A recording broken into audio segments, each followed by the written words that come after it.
What is up, design family, and welcome back to Fittdesign TV. On today's episode, we'll be looking at how to strategically plan your upcoming fashion collection.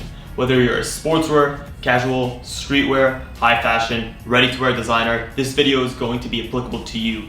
We'll be looking at the 4 key things to consider from a strategic standpoint, and we'll be looking at 4 key product types that you'll want to include in your upcoming collection to make sure that your collection has the biggest impact and can generate the most amount of sales possible. Hey guys, and welcome to Fittdesign TV. So glad to have you here. On this channel, we discuss all things sports fashion, graphic design, manufacturing, and technology. We'll discuss key topics, answer pressing questions, and provide actionable steps on starting your own product line. If you're interested in any of the above topics, stick around. You're in for a good one.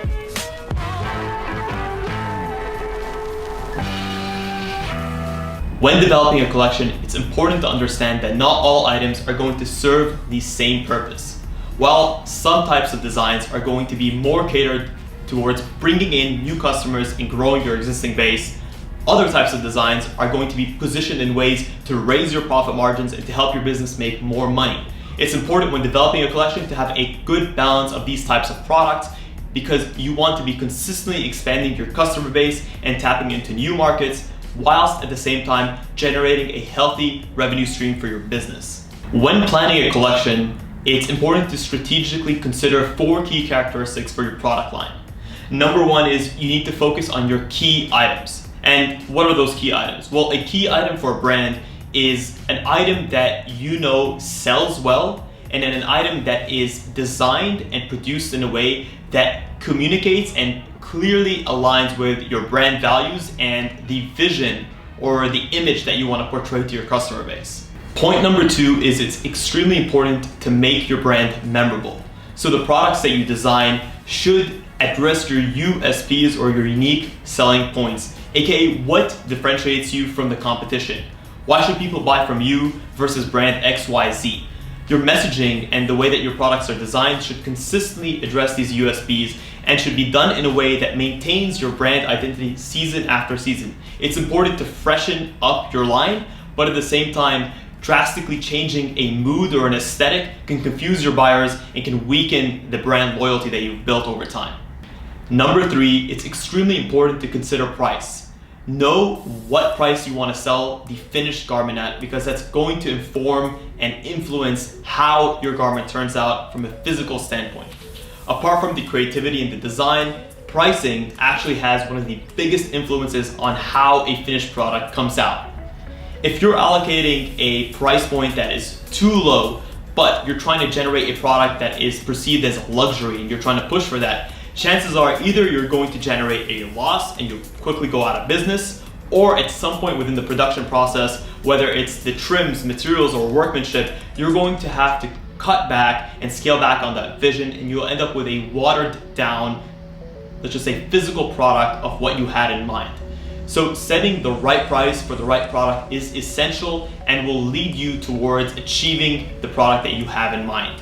If you have high expectations for your product, you need to be able to set a high price point so that you can afford higher production costs. If you want to sell something that's more mass market and low cost, that's something that you can also consider, but do bear in mind that you're going to have to scale down on the quality and material selection. Last but not least, when it comes to strategically planning a collection, you need to focus on quality. Quality is what is going to differentiate you from 99% of the brands that you're competing with. Quality is not only in the physical product, but also in the services that your brand can offer. Whether it's free returns, whether it's great customer service, troubleshooting, whether it's just an elevated e-commerce purchasing experience. Focusing on quality across all sectors of your business are going to help you cement a loyal customer base and one that's going to align with your brand vision. No brand wants to portray a poor quality clothing.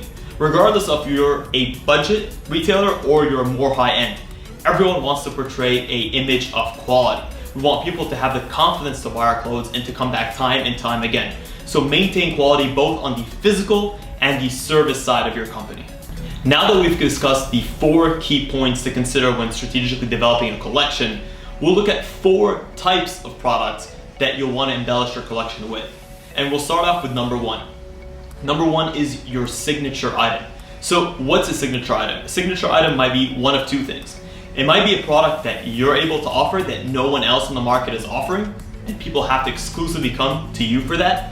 Or it can be a product that you're really well known for because of a higher quality or some sort of differentiator that no one else is offering. So focus on a signature item that is offered every collection or every season. So for example, when it comes to Alphalete, that might be a performance tee, a standard cotton spandex performance tee with a signature fit. That's what would be known as a signature item. You know time and time again that you're going to be able to have these same products in fresh, updated colors with fresh, updated fits, but you have that familiarity and the trust in the product because you may have purchased it before. Number 2 in terms of types of products to consider is your transaction builders. Your transaction builders in a product lineup are 2 or 3 items that complement one another extremely well. When a customer purchases one, they are led to want to purchase another. A great example of this is the original Gymshark Luxe tracksuit. Both of these items were designed together and they have a very uniform and complementary experience. So although they're not set as a set, they're sold separately, there's a influence and there's an encouragement from the brand for you to purchase both because they look so well together, both on their website and in their marketing materials.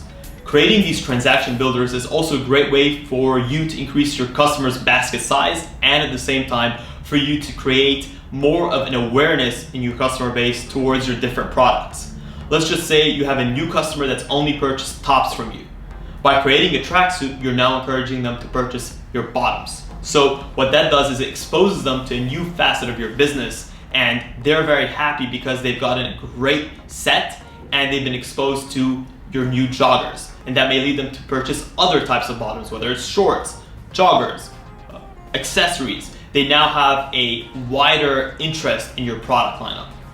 Number 3 is your profit generators. Every business needs to make money in order to continue to sustain its growth and its development over time. Profit generators should always be included in the mix of products that you're offering because you want to make sure that you have the necessary fuel to keep going. What are some profit generators? Well, profit generators can be items that cost you relatively little to produce, but you can sell at a higher markup than other standard types of items. So an example could be a great pullover hoodie.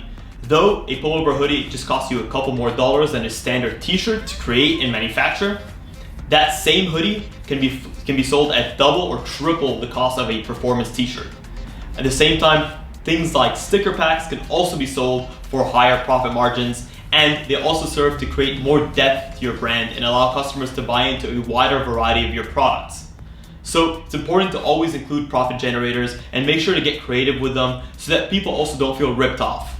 Number 4 is your image enhancers. In the car world, you have what's called a halo car. This is a car that is at the top of the lineup and it serves to trickle down into the other types of cars that enhance the manufacturer's brand image. It's the same thing with apparel. When it comes to creating a lineup, you should have 1 or 2 items depending on the size of your collection that are known as image enhancers. In the sportswear world, this can be a great, highly detailed tech jacket.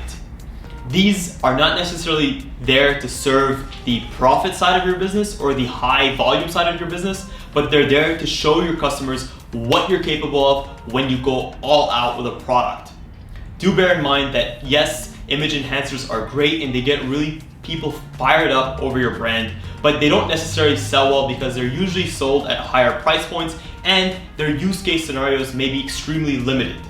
Just think about the different opportunities that you may have to use a highly functional tech jacket. Yes, it's a great idea, but it may not be something that you're going to get as much use and wear out of as other types of products. So when it comes to developing a collection, try to limit your image enhancers to around 10% or 15% of your collection size. If you have 10 items, include 1. That's pretty much the idea when it comes to image enhancers. They should be used carefully, but when used effectively, they can have a great impact on the way that brands and customers perceive your products. A bonus tip would be for you guys to include loss leaders into your mix.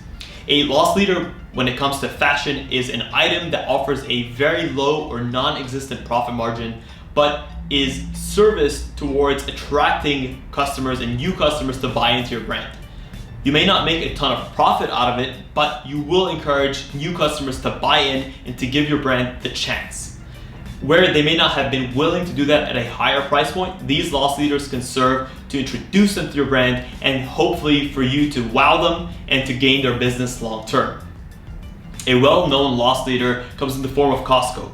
So anyone who's ever been to Costco knows that they offer what's known as a $5 chicken and have done that since they were conceived. There's a reason that they offer that at an extremely low and non-existent profit margin.